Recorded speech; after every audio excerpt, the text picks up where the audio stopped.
Perfect. Well, I'm going to get started because we have a lot of really great information to share with you all today. Welcome, everyone, and thank you for joining us today um, for our webinar, Bending the Binary, Contemporary Concepts for Gender and Mental Health Services. My name is Jackie Zimmerman. I'm the Public Education Associate at Mental Health America's National Office, and I will be moderating today's webinar. Just a few notes before I introduce our presenter. This webinar is being recorded, and that recording will be available to you within the week. You will also be able to request a certificate of attendance. While we do not currently offer CEUs, certificate of attendance will be sent out. There's a form that you can complete to request one of those. I'll post that link in the chat in just a few minutes here, and that'll also come in your follow-up email. We've also built in some time for Q&A at the end, so please, as the presentation's going, post any questions you might have in the chat. We'll be taking note of those and going through some of those as time allows at the end. And as always, please feel free to make comments or share some of your knowledge in the chat. We always love to hear from you and see how you're connecting to the presentation today. And now I'm excited to introduce our speaker, Lisa Rosano. Dr. Lisa Rosano is a professor of psychiatry at the University of Illinois, Chicago, where she's the deputy director for the Department of Psychiatry's Center on Mental Health Services, Research and Policy. She has more than 30 years of experience in mental health services and disability research. Currently, she's a PI for a disability rehabilitation research program in health and function, examining health literacy among people with serious mental illness, as well as a co-PI for the RRTC in health and function for people with serious mental illness, and a research disability rehabilitation program evaluating a peer health navigation model. Dr. Rosano's past research also includes being a PI or co-PI for 6 previous RRTCs from 1990 to 2020, as well as multiple other federally funded programs. She's been recognized with awards for research, teaching, and mentoring nationally, as well as from the University of Illinois. She's an author and co-author of over 100 published studies regarding physical and mental health comorbidities, medication adherence, workforce development, curriculum design and integration, sexual and gender minorities, and services, research, and program evaluation strategies, among others. In addition to her academic appointment, Dr. Rosano is Vice President for Research at Thresholds and co-chairs the American Psychological Association's Task Force on Serious Mental Illness and Serious Emotional Disturbance. Wow, so accomplished. It is now my pleasure to welcome today's speaker, Dr. Lisa Rosano. Thank you very much, Jackie, for that very warm welcome. And just by seeing the numbers of people in both the chat and the participants, I'm very excited to be here and to be talking about this very important topic. The first thing that I'd like to say is that I have no disclosures, and I have not received any compensation for the use of the material or the images in the presentation. There is some research support for both my medical student colleagues as well as my research colleagues, and several psychiatrists have contributed both information to this presentation in other forums, as well as our own discussion excuse me, as colleagues, and I'd just like to acknowledge Mamatha Chawla, Caleb Reyes, and Surya Sabapathy. And then, of course, again, no other disclosures.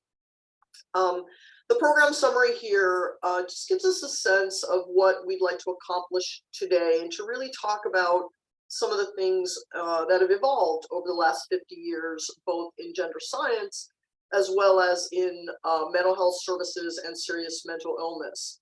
There are 3 program objectives here for learning objectives that we have in terms of talking about the language that we will use, the impact on mental health services, and the ways that we can use gender affirming services and systems. So to go ahead and get started, I want to talk a little bit about language. And to begin with, I want to use the terms sex and gender and begin with those. So when we check a box on a form, typically we're responding to what is your sex, and by that we are measuring what we're born with, our anatomical anatomical structures at birth, whether we're assigned a sex at birth based on our chromosomal structure, XX as girls and XY as boy infants, typically. What this assumes about us in terms of biological sex is a principally dimorphic thing, in that you have to be one or that you have to typically be the other. And if you get into anatomy and physiology, you know that that's not necessarily the case, and that while we may see some genetic presentations that are not exclusively XX or XY, even within those genetic parameters, we see some phenotypic presentation of genitalia or other developmental structures related to reproduction in this presumed sexual dimorphism that are exclusive from that. And so as humans, while we make this assumption of our sexual dimorphism based on anatomy and physiology and to some degree genetics, it is not necessarily a constant or a consistent. What's important about that is that gender really comes from this presumption of sexual dimorphism, because if you have a sex of male and female, we've somehow as a culture or as in practice created a set of behaviors or a construct that goes along with that. And in truth, that's what we would see in the idea of masculinity or maybe femininity. And so now we stray into these ideas of gender identity, and then not only who we are with regard to our gender, but what we do with regard to our particular gender. I'm going to pause here and talk about sexual orientation, because sexual orientation is quite separate in many cases from your biological manifestation genetically, anatomically, physiologically, your presentation in terms of your gender identity. And primarily we're thinking of people in terms of who their romantic or intimate partner choices might be. And so in sexual orientation, we're more interested in people identifying as lesbian, gay, heterosexual, bisexual. Other terms, more modern terms, pansexual for people have emerged, but they may be people who are attracted emotionally or intimately to people whose gender identity is very independent. And we're going to spend less time talking about GLB or Q people per se in this particular presentation, but there are going to be some relevancies and overlap in intersectionality with gender identity when we begin to talk about mental health and the impact of social determinants of mental health. So what does gender reveal about us as a society? Well, gender is not monolithic, I will tell you, in any culture, and that while there are broad expectations of masculinity and femininity, they are not static. Certainly across Western cultures, they are not static across what we might consider tribal cultures or any other kinds of cultures. In fact, in more native types of cultures, indigenous peoples, you will see more fluidity manifested in gender than what you might see in more typically Judeo-Christian types of cultures or social types of structures. And so that's interesting in terms of the differences that you'll see interculturally with regard to gender. But gender is primarily a social construct, and it varies in its social construct. And what I think is particularly important about this for every person is that this social construct is part of a developmental process that is actually in many cases set into motion before you're even born. And in that case, you know, people often ask me, Lisa, what is your issue with the gender reveal party? I don't have an issue with the gender reveal party. As long as you don't blow up your house or set, you know, I don't mean to be, you know, flippant or injure someone, because people have gotten a little over the top with some of these things. But I'm interested in what the gender reveal symbolizes. Because on one level, we're talking about the presentation of a young human, and because of their sex, really, what you see in an ultrasound or what you see in a genetic test, so we're really talking about sex. From that sex, we are then ascribing an idea of what that sex is going to manifest itself in when it comes into the world as a young human. One of the reasons I think this is fascinating is because if any of you follow or are interested in human development, you know that, you know, Jean Piaget would probably fundamentally disagree with this idea, because infants, human infants, even when we're born, we don't have an idea of colors. We have to learn our colors, and that's a process probably, you know, 2-3 years into our life, we start to learn our colors. We certainly don't know that a particular color is associated with a particular sex, and because of that sex or that color, there's an entire attributional process of what behaviors and social space we're going to operate in because of all these things that were, you know, initiated by the identification of our sex. And so I just want to think about that in terms of what are these very complex things in terms of how we manifest gender. So that said, let's take a moment and think about, who are you? Immortal poet Townsend once said, who are you? What expectations do people or we have based on sex that are assigned at birth? Do we have expectations? Do you, as a listener, have expectations? How has this shaped our personal development as individuals? Were you a person mindful of your gender early in life? Are you a person who became mindful of your gender later in life? Has it shaped your professional development? Have you negotiated a gender space differently than you might expect, depending on your profession? And then what are the expectations that, people have, and do they affect us today? To what extent are we mindful of that presentation of gender and mindful of the feedback that we get from people based on how we do present in our lives, based on or explore our gender identity? So one place you can start in terms of who are you is the real first discussion of what are these attributions of masculinity based on sex and femininity based on sex. And these really come in 1973 from a psychologist named Sandra Bem. I don't know if she was at Cornell at the time, but she ended up at Cornell for the rest of their career.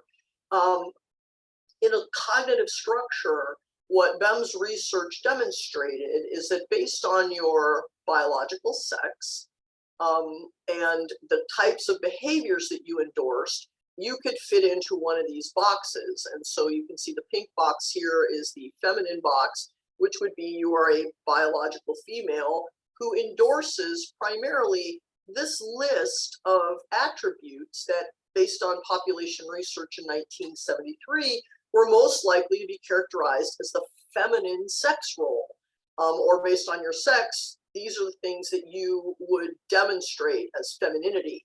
And then down here in the blue box, you see masculinity, and on the alternative column, you see the masculine items. What's important about this is it's a very, it's orthogonal. Instead of the less masculine you are, the more feminine you are, Bem is saying you can be both feminine and masculine at the same time. The question really just is how much. So in my own life, I can tell you personally, I end up here in the androgynous purple box. And the reason for that is that while I am biologically female, at the same time, I endorse a lot of masculine items like being self-reliant, being independent. If you know me, I have a strong personality. Certainly by the end of today, you might know that. And a lot of these things, and if not personally, again, in the who are you questions, in my profession as an academic in the College of Medicine at UIC, I've had to demonstrate some of these traits, which would traditionally be considered masculine things. So, while some people might say, oh, she's a more cross-sex masculine person, you don't see some of the other things on my feminine sex role because I don't necessarily take them to the workplace. Now, myself aside, when you look at these behaviors, you might be thinking to yourself to what extent you endorse things in the masculine side or you endorse things in the feminine side. What was difficult about this was that socially, you had a lot of negative attributions. For a man to, per se, endorse being feminine, that socially cannot necessarily be a great attribution because of homophobia and many other reasons. At the same time, the attributions about an aggressive woman might be different than what you might see as an aggressive man. And so sex and gender and the roles and crossing over gets all mixed up into all of this. But this is a basic place that we start in seeing that cognitive structure. Now, I have to pause, and many of you on the call know me, but there also now is neuroscientific evidence that aside from all these genetics and aside from whatever reproductive structures you have, and even aside from how you might endorse those characteristics of masculinity and femininity in that structure, there are some neurological implications that have now been demonstrated in a pretty consistent fashion related to gender. And what we see is that structurally and anatomically, people with the same gender identity actually tend to have similarities in their brain structure, regardless as to whether they were born of that gender or they transitioned to that gender. You can see here a list of neuroscience, very basic science kinds of tracking that people are doing everything from the number and volume of brain areas, but to actual brain function like spatial functioning. And so they're calling these gender neuromosaics in that they exist throughout the brain, and that there isn't a single part of the brain related to gender or a single function related to gender, like the attribution of language being stronger in women or spatial ability being in men. But I think this is really important because it really brings together, advances in brain science to study something that has a lot of real impact in a social sphere. So again, something, if you're interested in neuroscience, there's some foundational research really demonstrating the impact of gender itself within human brain anatomy. So the terms that we will start using now moving forward will include cisgender, and I, at least for Zano, do identify as a cisgender woman. I also identify as lesbian, but my sexual orientation is separate from my gender identity. Transgender, we will use as a term to primarily identify an individual who has identified with the gender of, let's say, the other sex and is transitioning and potentially identifying with that other gender. And then you have individuals who might be considered non-binary or non-conforming, and that they might use the term they instead of the pronoun he or she or the other pronoun, depending on their choices. Non-binary individuals are also people, again, whose sexual orientation might be very completely separate from how they identify their gender identity. You also will see gender fluidity. That's a term that a lot of people have been identifying with, in the sense that they don't feel that they are moving any particular singular gender at any one moment. Not to say that that's changing or evolving, quickly, but that over their lifespan or their experience of life, that their gender expression and the experience of the world is very fluid. One thing I will tell you about BEM's research later in life was looking at longitudinal studies of individuals and their sex roles and gender roles over the lifespan, and what she became a non-binary identified individual. What they found was that people tended to become more androgynous as they aged in both sexes, and that both men and women tend to endorse the characteristics potentially of cross-sex people most later in their life. And so this idea of gender fluidity really does come up in a lot of different spaces. So that brings us to gender and the DSM. And that's not usually something you hear in the same sentence, but I'm here to tell you that it's actually a really great historical story, in my opinion. While the first two editions contain virtually nothing about gender, most of us might argue that the first two editions didn't contain a whole lot about psychiatric diagnosis either, and that they were initial attempts to try and classify illness, and that they probably didn't do so well in today's standards. But in 1972, something really important happens, and it is now the 50-year anniversary of Dr. John Fryer giving a speech in disguise at the American Psychiatric Association, where he disclosed that he was a gay man and that there were lots of gay people, gay men, lesbians, others in the audience who were psychiatrists, and they were living in secret, and the mental health community needed to do something about this. The speech is infamous and considered really a turning point in leveraging a year later in 1973 the declassification of homosexuality as a mental disorder from DSM. And this is huge because if you can't use this as a medical illness, it really improved the rights of GLB people, and for the most part based on sexual orientation. But this is different when we look at gender identity. DSM-3 now introduces the diagnosis of transsexualism, and as you move through DSM-4, you get into gender identity disorder. And what's important about this is that at this stage, gender continues to be classified to some degree as a mental disorder by individuals, not just by DSM, but you can see here globally, WHO even made a move to this. In DSM-5, there is an enormous paradigm shift over the last, 9 or so years now. And that is because gender dysphoria is not considered the focus on the idea that the person's experience of their gender is somehow a mental disturbance. It's the discontinuity between the gender they have or the role they have and the way that they want to experience or express themselves. So there's an entire paradigm shift here in terms of the identification of gender identity as gender dysphoria. It also moves around some things for children and is more developmentally appropriate in terms of the experience of gender. So when we look at DSM-5 and where we stand, gender variance is explicitly said not to be considered psychopathology. It's not considered a form of mental disorder. Non-conforming to a particular gender role is not in and of itself a mental disorder. As my parents like to say, or used to say, if you didn't like it, that doesn't necessarily mean, you just try to look away or whatever thing you don't like. The important thing here is that DSM-5 is a paradigm away from where we are, but it's also trying to help people identify the ways in which they can approach some of the issues that have affected not only, I'd say, GLBT populations overall, but particularly non-binary groups and individuals who have a different experience of gender. And I think that is a worthy place now to turn our conversation.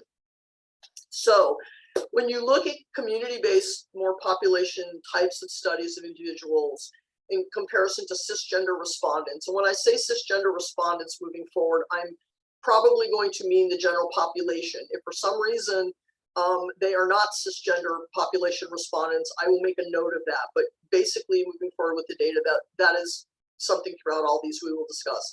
So you can see here for transgender women and transgender men, much higher levels of anxiety than what we would see in the general population. Same is true for depression.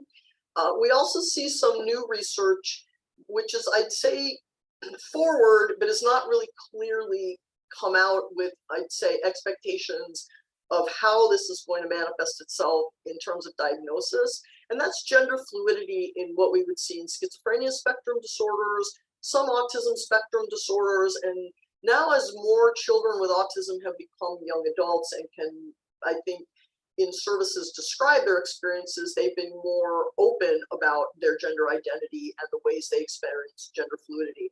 Otherwise, for the most part, you don't see a higher propensity of other types of mental disorders for individuals who, experience any kind of gender identity difference or identify actually a gender identity difference or non-conforming. The other thing that we see, though, is that some of these types of disorders, particularly anxiety and depression, lead to some of the larger, more vulnerable social consequences, suicidality and alcohol and drug use. And among people using, they do ask, have you used drugs in response specifically to discrimination about your gender? And people say, in fact, that they do, or being non-conforming, not just, discrimination for a particular reason, but specifically that gender issue. This starts very early.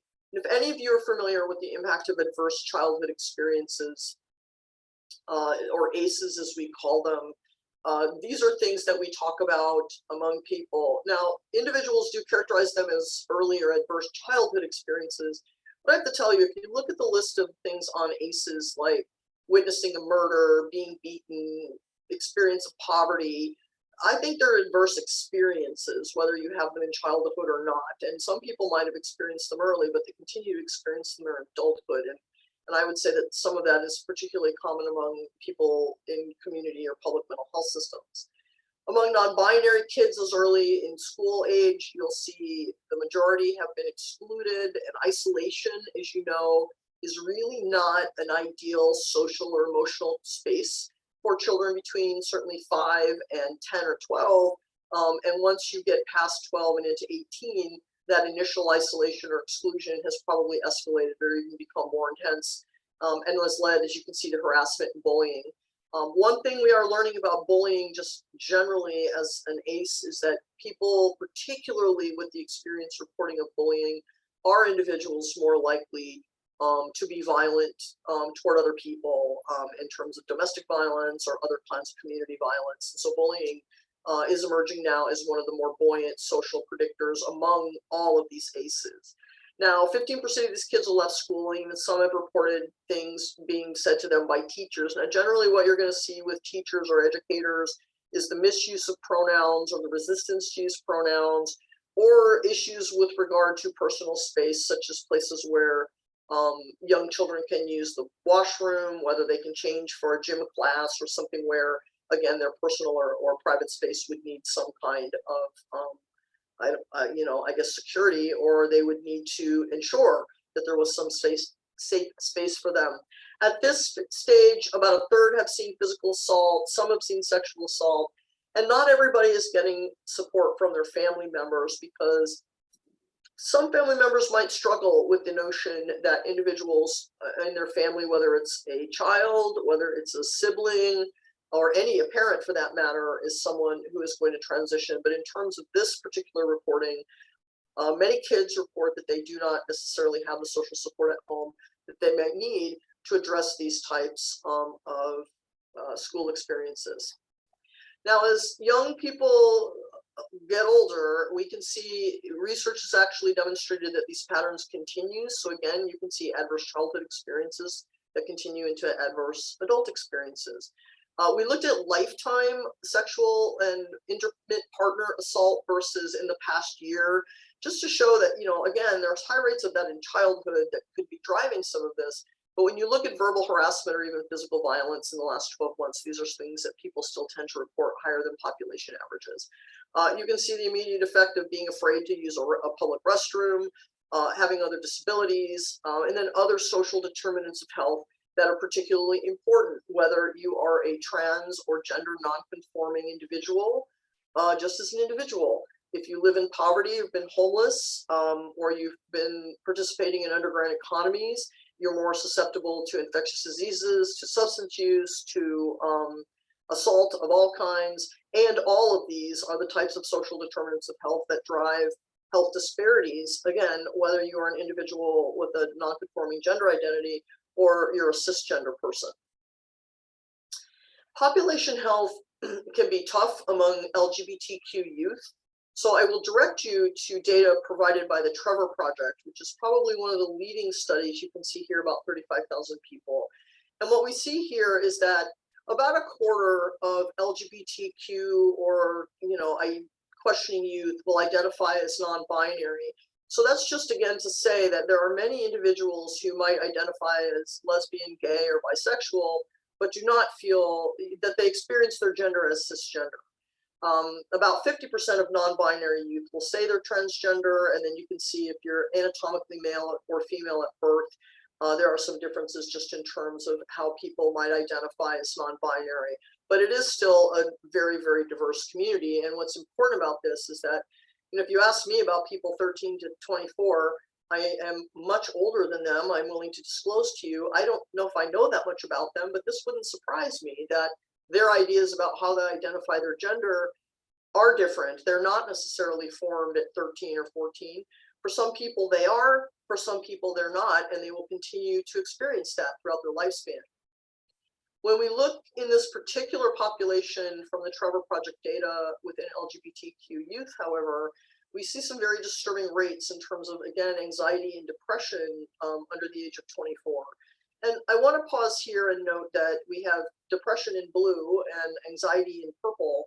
And while obviously the trans and non-binary group reported higher levels of anxiety and depressive disorder, I don't think the cisgender rates of anxiety and depression among this group is anything to be proud of either. And so I just, as providers, excuse me, in a group interested in the health of our country, I think this is also very startling about not just non-binary identification, but also just our LGBT cisgender youth and what they might experience in terms of exclusion or discrimination.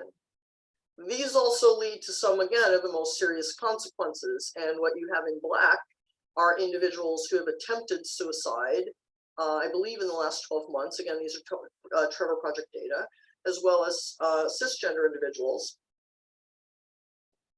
And then in green, you have the individuals who have considered suicide at some point in their lives. Now, obviously, the non-binary and cisgender LGBT rates are higher than the general population. But again, even among cisgender individuals who are LGBT or Q rather, the rates of either attempting or considering suicide are probably something else that we should take some stock in. And it's the simple things. One of the simplest things you hear people say all the time is they mess up a pronoun or they don't understand why to talk about a pronoun. And I brought these data to show how important it is, not only in terms of visibility, but in terms of the lived experience of individuals. And we talk a lot about lived experience in mental health and recovery, and the value of our visibility and the value of the ways in which people address people in recovery, the way in which we speak with one another. And what I thought was so intriguing about these data are that the purple bar all the way to the left are individuals who might have attempted suicide, yet live in communities where most or all of the people around them honor and respect their visibility, and they try, again, to use their pronouns, be respectful of their pronouns. That's about 10% of those reporters. But when you look at individuals who have no one in their lives that will respect their choices, that will try to be honorable about their pronouns, use the names they'd like to use, it nearly doubles in the number of young people who would attempt suicide based on something so small, in my opinion, in terms of, again, just being the power to name yourself, the power to have, visibility in your community, and to have the same kind of empowering language that we fundamentally use in our recovery systems. So I think this, again, is just notable. And then I brought some other data, again, to say that I think that if there's anything that all of us as mental health providers should be looking at is suicidality overall, but there are some pockets of suicidality, particularly among sexual minorities and individuals of gender minorities, that really eclipse what we see in population health. It's also notable the impact of gender is not just in non-binary people, it's in all people, and that in many cases, men in the general population have very high rates of suicide compared to women. And that, again, is the effect of sex and gender, and perhaps some of the ways in which we're taught to cope. When are we told that crying is not something for one gender over another, or somebody's told a certain person doesn't express themselves in an angry way? And so our mental health is part of our emotional health. And I think these statistics are quite startling, not only for people in the gay and lesbian community, but also individuals in the cis and heterosexual communities. Overall, we'll see some discrimination. I'm sure this will come as not so much of a surprise. I was more surprised at the rate of being denied mental health treatment of 13%. But we do see that people, much like I'd say the mental health community, feel a responsibility or feel the need to often talk about their lived experience or gender affirming care. Teach is something where we give people information about our experience. And I think that's something where this community has seen that stigma is improved and access is improved, the more that healthcare providers are able to identify and provide what would be considered a gender affirming environment. And there are a lot of ways that you can do this. I mean, overarchingly, we look at a gender affirmative lifespan approach, which is considered an evidence-informed practice in terms of psychology and psychotherapy. And this has some research and theory behind it, but it also really allows individuals a full array of how they want to express their gender without necessarily picking within a binary option or using the binary exclusively. And it's both inclusive for people, really, whether or not they want to transition and go through what might be medical or surgical transitioning to the other gender, or if they just continue to want to operate and present and experience the world in a non-binary space. The things that you'll see here, I think, again, in terms of providing a gender affirmative care model, are not things that we wouldn't see as foreign to recovery-oriented services. Transparency, intersectionality, being trans affirmative, I equate that with being recovery-oriented. There are developmental differences across the lifespan. And then, of course, our interdisciplinary approaches. I think what's important about developmental lifespan, I'll tell you a quick anecdote. And one of my colleagues I've known for about 30 years, and she is in a marriage, and she's allowed me to tell this story. She identifies as cisgender, and so does her husband.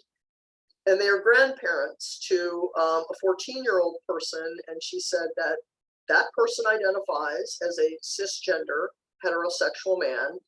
And she told me that her husband and her grandson could not be further apart on what it means for each of them to identify as a cisgender heterosexual man.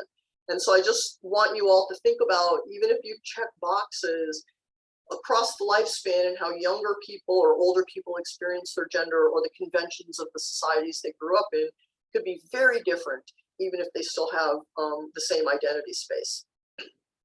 So as you look at Gala models, you can see, again, these are things that we're very familiar with: recovery-oriented care, building resiliency. Gender literacy is what we can do as providers to use the right terms, to ask people informed questions. And again, some of the things that we can do, I think personally promoting positive sexuality goes beyond just gender and sexual minorities, but really to anybody who is an adult and wants to have a fulfilling, intimate relationship. Here's a simple kind of thing people can do across training organizations if you have not. Language is one of the easiest places to start and come up with some things, because people are like, I don't know what language to use. Well, you just take the gender out of a word. So when you say hello, friends, thanks, friends, have a great night, you can see things that you want to avoid. Good morning, folks. Good morning, people. I can tell you in my own life, when I started referring to people as people, they were all a little suspect of me, but they got used to it after a while. But these are simple things that you can do to be mindful of language. Again, the same way that we would do so in promoting recovery, in promoting safe spaces for other individuals with disabilities, in promoting safe spaces for individuals based on diversity, equity, or inclusion.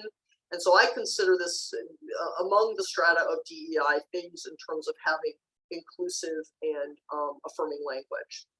And then simplify. These are just some examples, again, how to take some gendered things, mother and father. You can ask people about a parent in the event that a person comes in who is a trans parent.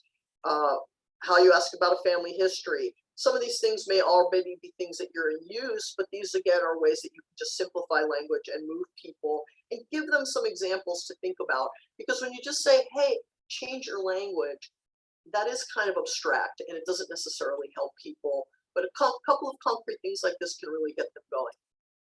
So maybe some things to think about in the questions or the comments. So how would you rate your gender literacy? What is your organization, clinic, department, however you identify your space, doing to, affirm the needs of trans or gender nonconforming individuals?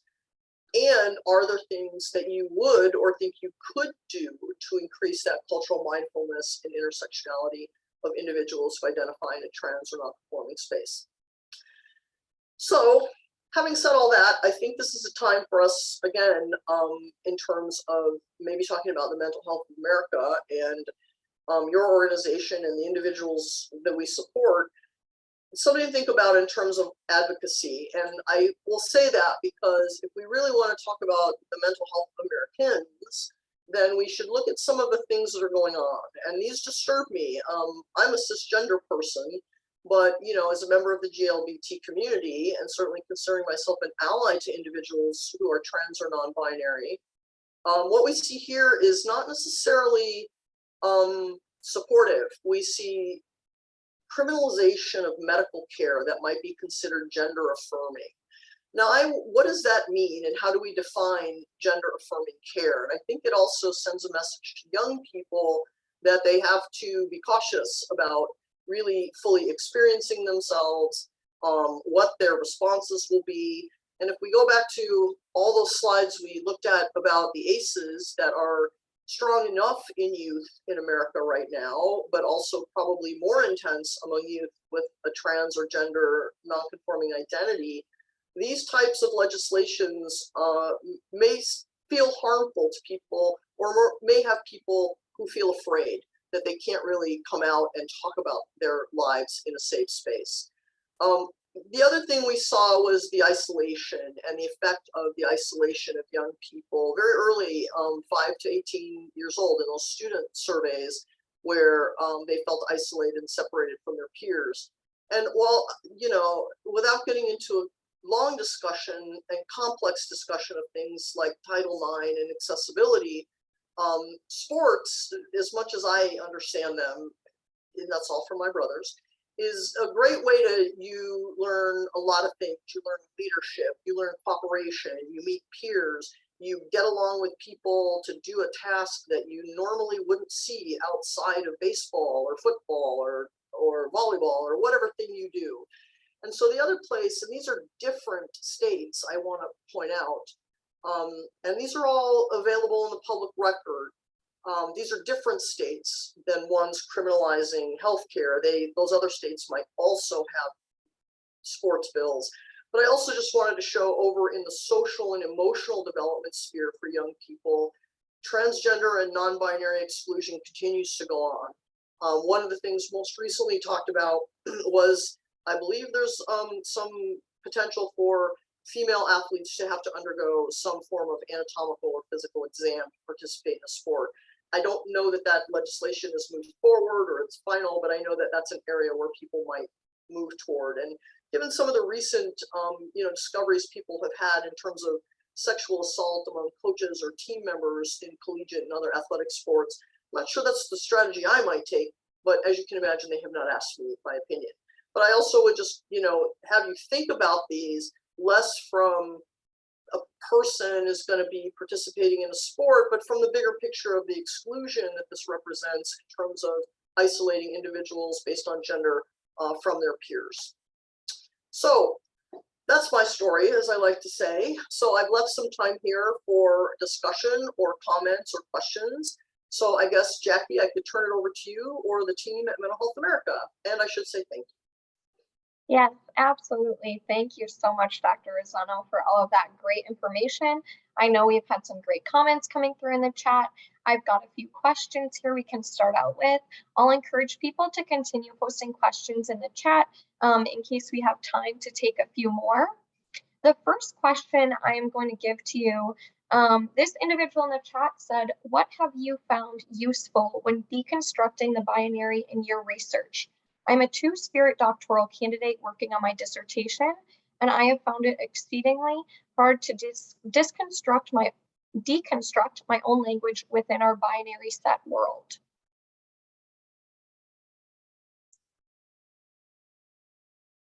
No, now you can hear me. Yep, sorry. That's a tough question. One of the things that we've encouraged people to do is to give more choices. If you're like asking about how you could measure demographics or how you can measure how people identify, but it's a very, very difficult type of task. And so we usually ask people to ask more questions. One of the things, again, what's your question about how gender would fit into things, but I think to ask things separately. What was your biological sex? Do you identify as, cisgender, non-binary? Leave a space for write whatever you think your gender is. Ask if you're interested in sexual orientation separately. We've also tended not only, I'll show my age here, but when we did HIV research early on, especially early in the 90s, particularly in people in recovery, we asked about sexual partners separate from sexual orientation. Because if I said, do you identify as gay, lesbian, or heterosexual back in the day when we didn't even ask about gender identity, a lot of people wouldn't identify as gay or lesbian. But if I said, have you ever had sex with a man, for money and you're a man, some people would say yes, but they don't identify as gay. And so you might want to unpack some of those items so that you can, make it a little more refined and always aggregate them. And if that didn't answer your question, please email me and I could reach out and I can even connect you to some people a little more sophisticated in gender measurement for you.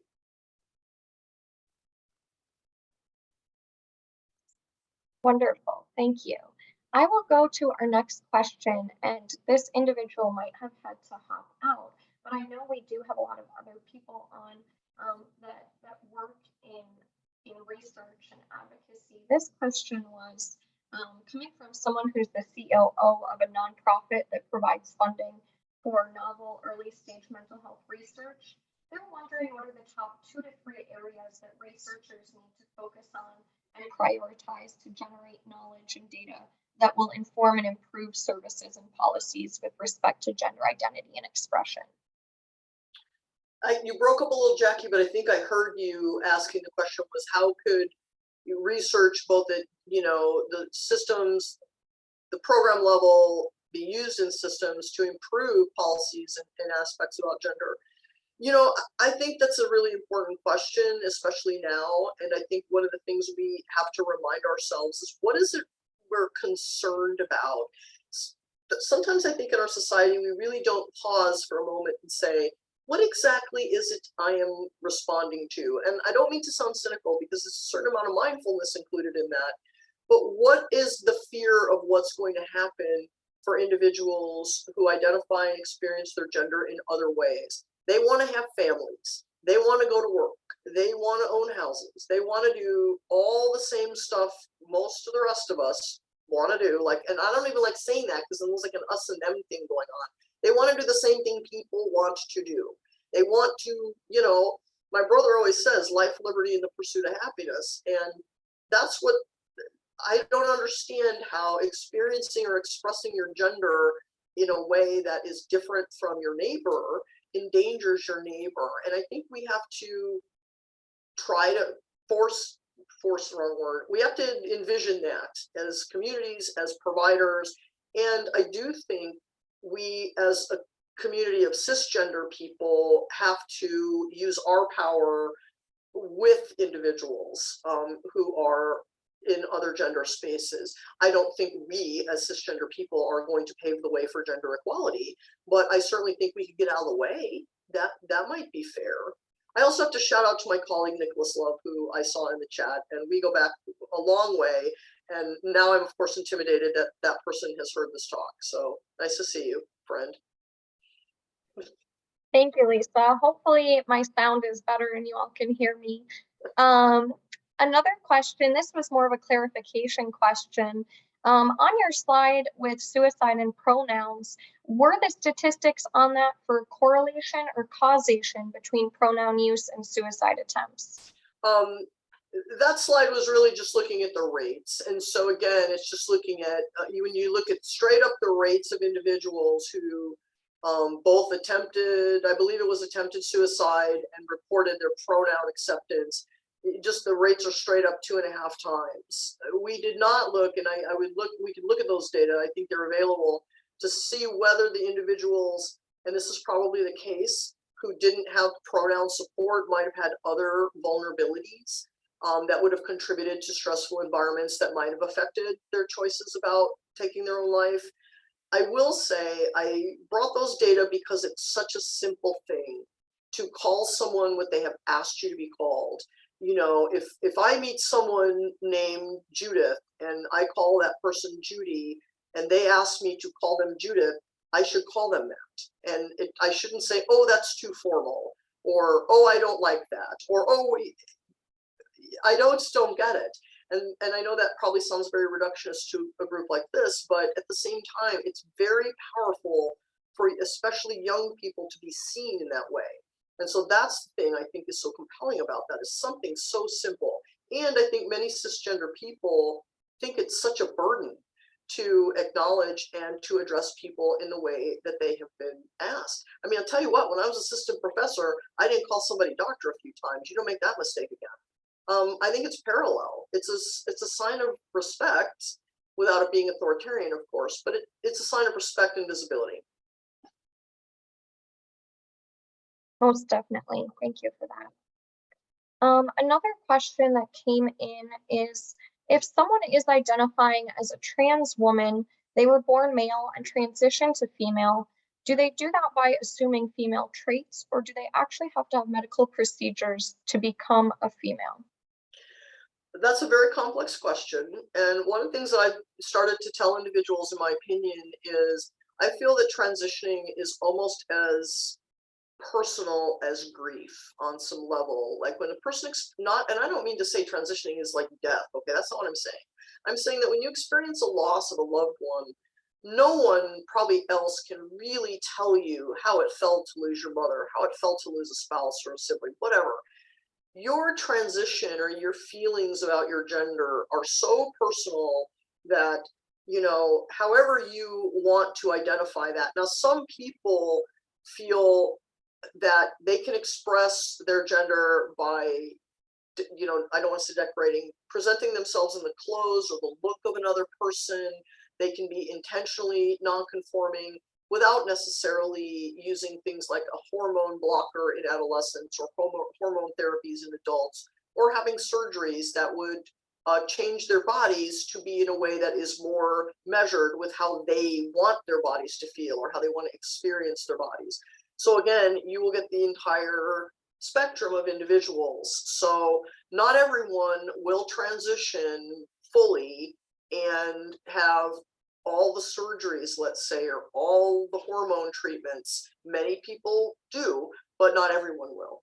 The other thing that has come up for a lot of people, again, individuals in the gender community want to have families, and so if you are going to transition or you are going to use hormones or blockers or these things, it's a lot of reproductive considerations that a person might go through, and those are way out of my league. I am neither an endocrinologist or anything else that I would need to be qualified to discuss them, but you could think about that. You know, again, this developmental perspective is really important for people, because just because they want to transition doesn't mean they want to be a parent or they want to contribute to the gametes of that parenting.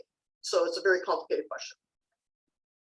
Yes, definitely. Thank you for breaking that down. We had one comment in the chat that says, I've been thinking lately about the role of labeling your gender identity, and I can't help but think that it would be best if we didn't have to label our gender identity at all.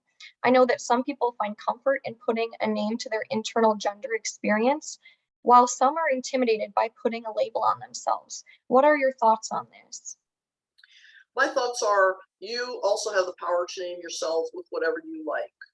I know many people who still operate in a sphere where either in their own conventions or, you know, their own, you know, mores about privacy, you know, not every person lives their experience, even as a heterosexual cisgender person, in a real public space. And so I just think, you know, the expectation for everyone to feel safe being out is sometimes flawed because there's personal choice there. At the same time, being out is a safety feature. You feel you're in a community or a space where you can identify yourself. I can say I think it's extremely empowering for people to be able to say, I identify as, and they can say whatever it is. I'll tell you, my brother, I identify as a grandparent. It's probably the most powerful statement he's ever made in his life.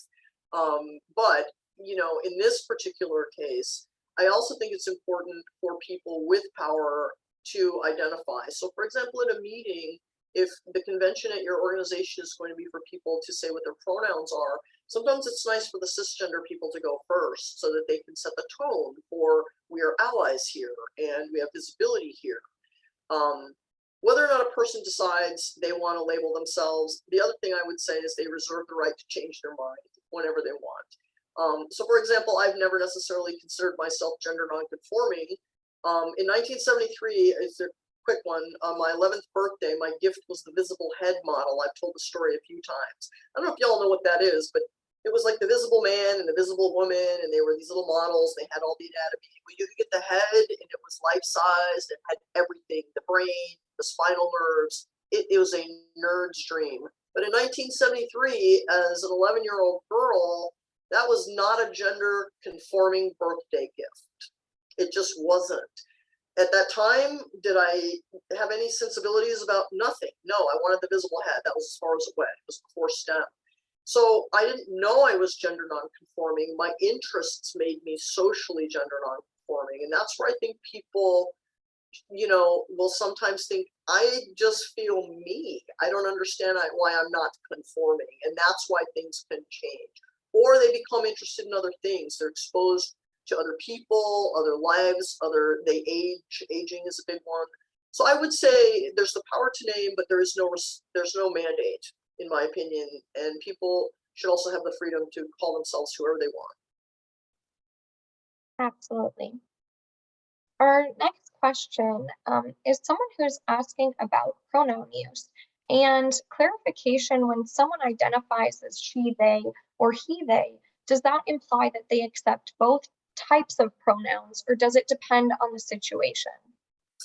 I spoke with one of my non-binary colleagues about this, and what they told me is they have a tendency to list they and he, or they and she, actually two non-binary colleagues who do that in each of their lives. What they found was, to them, they want to also ensure that they're seen as allies because they do use they. But if they find that if they put he or she first, that's what people go to. And so, and part of it is just, again, we see one another and we see gender, whether or not we are mindful of it, we do see it, or we can't see it and we're trying to figure it out, So I think it's really to ask a person. The other thing I wanted to say about putting the pronouns in the like mine, I think, are up and other people's by their names is this. At the University of Illinois, we are a very, very diverse college. We're actually one of the foundational 18 universities going in regarding Latino education and academia. But the diversity, particularly across our campuses in the College of Medicine, the College of Pharmacy, we have people from countries all over the world. I can't necessarily always look at a person's name and know what gender they are. And so sometimes you call them one name and that's not their gender. And so there's also a cultural humility to ensuring that you know who a person is by identifying your gender, even if it's not because it's cis or it's non-binary. It's to ensure that you understand who a person is and what their expectations might be about how you approach them or how you speak to them.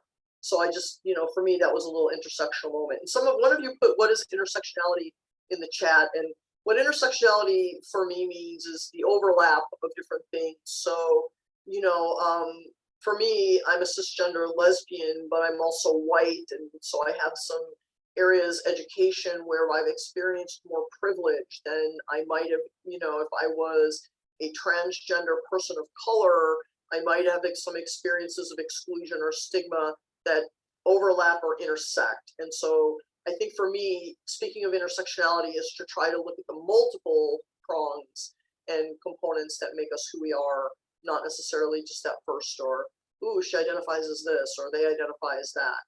I also think that goes back to the person about the identification question.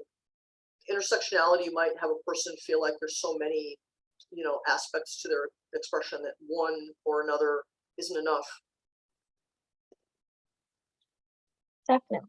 And I think we have time. We'll do just one more quick question and then wrap up. I am really appreciative. A lot of you are chiming in and sharing information with each other in the chat. One question that we'll lift up last is, how can I help a friend that is suffering from anxiety and doesn't know how to tell her kids about her gender identity? Well, wow, that's a big important question.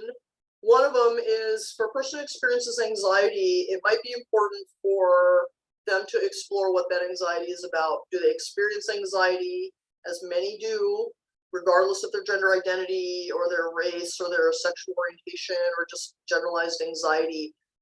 If it is related to their gender identity and they do feel active anxiety, again, I'm not necessarily as a clinician here, but it might be really important for that person to be in a safer space emotionally with their own coping.